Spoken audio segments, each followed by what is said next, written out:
गुरु गोरखनाथ एक योग सिद्ध योगी थे। इन्होंने हठयोग परंपरा का प्रारंभ किया। इनको भगवान शिव का अवतार माना जाता है। गोरखनाथ को गुरु मत्स्येंद्रनाथ का मानसपुत्र भी कहा जाता है। मान्यता के अनुसार एक बार गुरु मत्स्येंद्रनाथ भिक्षा मांगने एक गांव गए। एक घर में भिक्षा देते हुए स्त्री बड़ी उदास दिखाई दी तो गुरु ने पूछा, क्या समस्या है? स्त्री बोली, मेरी कोई संतान नहीं है।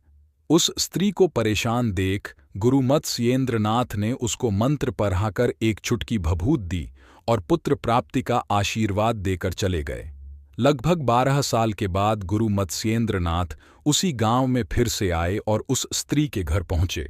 दरवाजे के बाहर से आवाज लगाकर स्त्री को बुलाया और कहा, अब तो पुत्र 12 साल का हो गया होगा। असलियत में वह स्त्री गुरु मत्स्येंद्रनाथ की सिद्धियों से अनजान थी, इसलिए उसने गुरु मत्स्येंद्रनाथ द्वारा दी भभूत को खाने की बजाय गोबर में फेंक दिया था।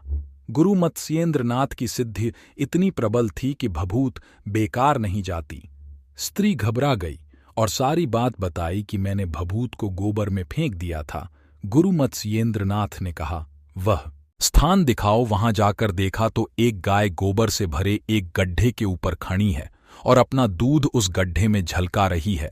तब गुरु ने उस स्थान पर बालक को आवाज लगाई।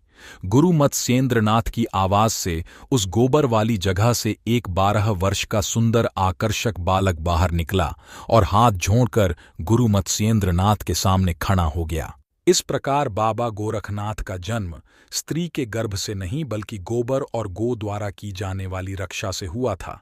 इसलिए इनका नाम गोरखनाथ पड़ा। इस बालक को गुरु मत्स्येंद्रनाथ अपने साथ लेकर चले गए और आगे चलकर यही बालक गुरु गोरखनाथ बने। गोरखनाथ ने ही नाथ योग की परंपरा शुरू की और आज हम जितने भी आसन, प्राणायाम, षटकर्म, मुद्रा, नादानुसंधान या कुंडलिनी आदि योग साधनाओं की बात करते हैं, सब इन्हीं की देन है। अगर आपको ये कथा अच्छी लगी हो तो शेयर करें।